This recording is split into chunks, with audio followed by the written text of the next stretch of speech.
Good afternoon, dear friends. Ruslan Belov here. Well, yesterday we learned what happened during the negotiations in Saudi Arabia.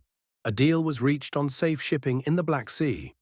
At the same time, Russia put forward a number of its own conditions, including several key points: lifting sanctions on several banks, reconnecting to SWIFT, removing sanctions on Russian oil tankers, and so on.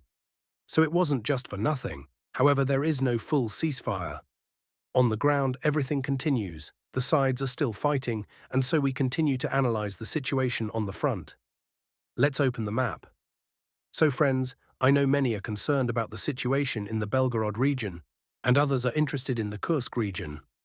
We'll definitely discuss that today, but in the second half of the video. For now, we'll start with other sectors where the Russian army is making progress. We'll begin with the Zaporizhzhia region, where offensive operations continue. Yesterday, the Ministry of Defense officially announced the capture of the village of Sherbaki. Plus, objective control data from Stepov came in, confirming that the Russian army fully controls the village. And as you can see, even American maps based on this data have marked Stepov as under full Russian control. Additionally, assault units advanced 1.5 kilometers yesterday, crossing the gap between Piatikatki and Lobkov, and entered the latter. Here's the village of Lobkov. As you can see, it's small, consisting of just one street. Well, technically two, 9th May Street and Mir Street. But it's essentially one street split in half. The village itself is located in a lowland, making it extremely difficult to defend when the enemy is advancing from higher ground. So the Ukrainian armed forces chose to retreat rather than defend it, and now Lobkov is under Russian control. As for the villages further up, Stepov and both Sherbaki, there's no further advancement there yet, at least not for now. The villages are under Russian control, but moving forward hasn't been possible. So let's move on. In this sector, fighting continues near several villages. First, Volnopol. Almost half of it is already under Russian control. Then Veselo, that's where the real meat grinder is happening. Why? Well, it's simple. This is where the last line of Ukrainian defense runs. It stretches from Shevchenko and ends right here, in front of Veselo. If Russian troops break through here, they'll get behind the entire Ukrainian defensive line in this sector. That's why Ukraine is throwing all available reserves here to prevent a breakthrough. Meanwhile, the Russian army is also bringing in reserves to push through. So even though the village is small, it holds critical importance in the current battle, which is why such fierce fighting is happening here. Plus, yesterday there were reports, even from Ukrainian military experts, that Russian forces from Dnepro began moving toward Otradnoye. How successful this will be is hard to say, because there's a well-fortified defensive line here. I'm not sure how they plan to break through from Dnepro to Otradnoye. We'll see. Now things have gotten pretty bad for the Ukrainian armed forces on the Pokrovsk direction. The initiative has completely shifted to the Russian army. I'll explain in a moment. Before we move to Pokrovsk, a few words about this sector. There's an ongoing assault on Razliv, but no major changes yet. Because Razliv isn't just a small village, it's a heavily fortified stronghold, and taking it hasn't been easy. There are also probing attacks on Alexiivka, but no serious success yet, though a full-scale assault isn't the immediate goal.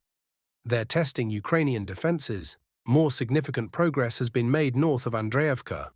Almost the entire pocket has been cleared, except for this small 8-square-kilometer area.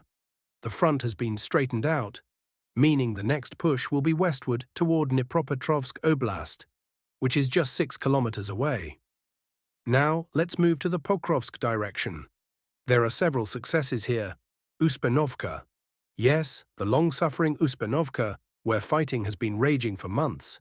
But it seems the Russian troops have finally pushed through. At least, Ukrainian analytical resources reported this outcome yesterday. And as you can see on the map, American cartographers no longer show Ukrainian control in the village. Only Russian control and a gray zone. Yesterday, the Russian army also retook several positions near Udakna, specifically the waste heap up to the western tree line, this area here. So the positions lost during Ukraine's counter-offensive have been regained. Situation on the front lines Kotlino, no changes. The village remains under full Russian control. Peshanoye, there was an advance not in the village itself, but behind it. Assault groups pushed 650 meters northeast and reached the road leading to Zverevo, Shevchenko. The Russian army quickly retook the village. The Ukrainian armed forces have been completely pushed out and no longer control anything there. Overall, as you can see, the initiative on the Pokrovsk direction has fully returned to Russian troops, while the UAF has reverted to a stubborn defense. But how long they can hold out, considering they've expended significant forces on failed counter-offensive actions, we'll soon find out. Eastern flank. Fighting continues near Tarasovka and Yelizavetovka without major progress. However, if we move further east toward Toretsk, the Russian army has made serious gains. Yesterday, I mentioned that the UAF was pushed out of Alexandropol, but it didn't stop there. Ukrainian defenses in this area turned out to be very weak. Following Alexandropol, Russian assault troops also drove the UAF out of Panteleimonovka. 2 villages captured in just 24 hours. Now, battles have begun for the key village of Sukhaya Balka. Why is it so important?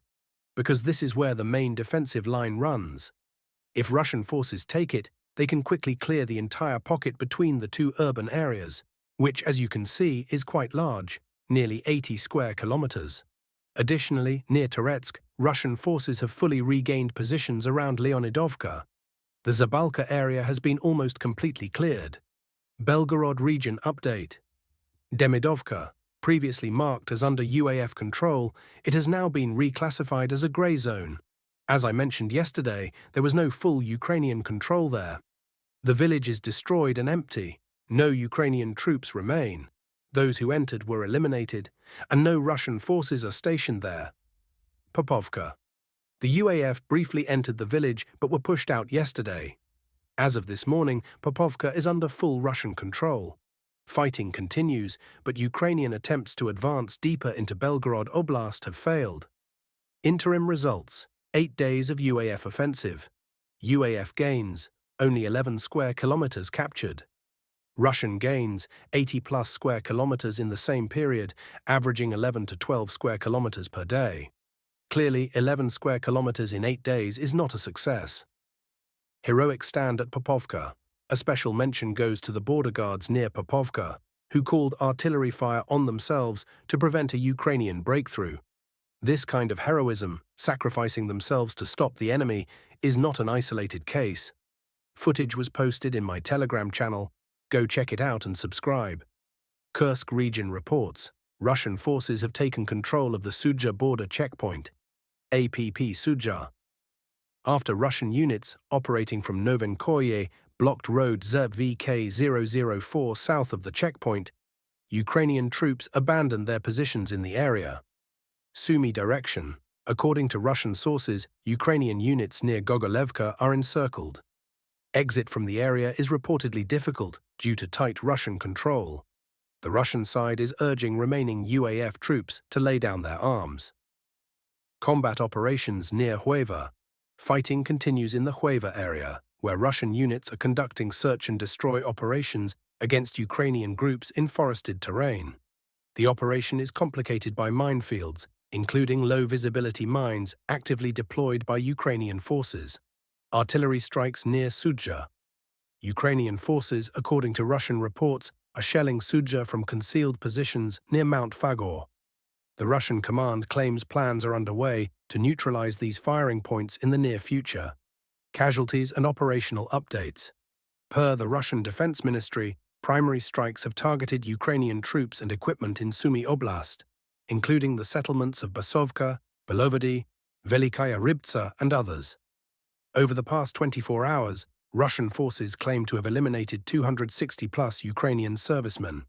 Developments in Sumi Oblast. Some sources report Russian advances in Sumi Oblast, citing poorly prepared Ukrainian defenses that could lead to further retreats by the UAF. In Sumi city, an explosion at a chemical storage facility caused civilian casualties. The cause of the incident is under investigation. Border clashes. Russian units repelled a UAF attack near Popovka. After the failed assault, Ukrainian forces retreated toward Ugroyedi, Miropoliye, and Krasnopoliye. According to Russian reports, fighting in these areas involves UAF, mechanized brigades, assault units, and territorial defense forces. Despite losses, the Ukrainian army remains active, employing artillery strikes and drone attacks. That's all for today. Thank you for watching. Like and subscribe to stay updated on the latest developments from the Ukrainian front.